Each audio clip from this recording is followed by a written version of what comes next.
everyone, it's Nicole from the Physio crew and just doing a quick dog walk and answering my questions for the day. So the question that I'm answering, I saw this one, it jumped out at me because I did the North Devon Hospice Mission Unbreakable yesterday and I'm feeling very sore. So as soon as I saw this one I was like, yes, this is the question to answer while I'm hobbling along.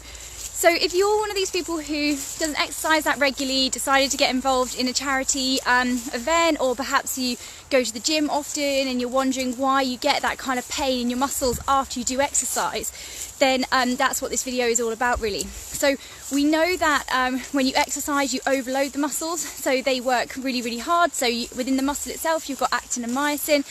They're contracting and relaxing. Sometimes when we overload, so we'll get trigger points within the muscles, which is where the actin and myosin fail to release. So they're in a state of a little bit of contraction. You can also get sensitivity within the fascia. So I read quite an interesting paper recently that was talking about DOMS, which is delayed onset of muscle soreness, which is that achiness that you feel the day, 2 days after you exercise.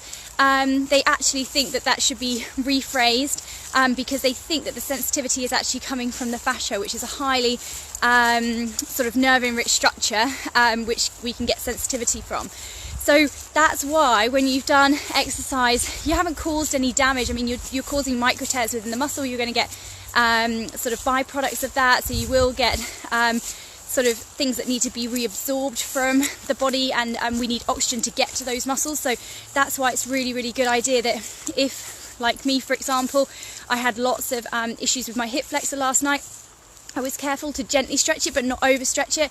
A lot of the time people go really aggressively with stretching. Remember that we do dynamic stretches, we don't do lots of static stretches anymore, and we just want to get the blood pumping to that area and moving. So I did a bit of soft tissue release on my hip flexor yesterday because that was the bit that was quite tight, but I didn't overstretch and just kept moving. Made sure I forced myself to go for a walk this morning and a walk this afternoon, even though I'm feeling a little bit sore.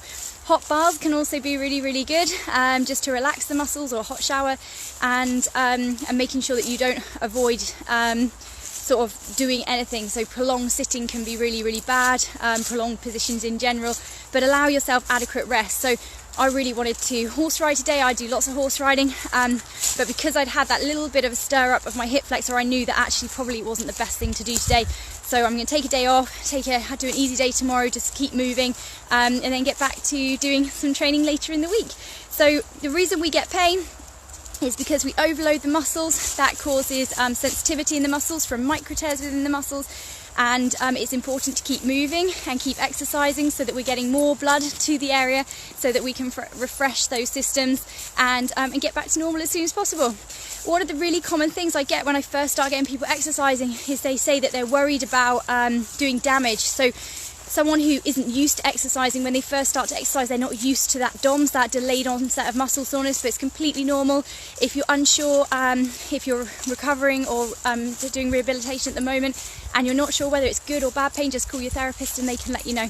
Most of the time it's absolutely fine, but if you're unsure then speak to your medical provider. Anyway guys, see you later, bye.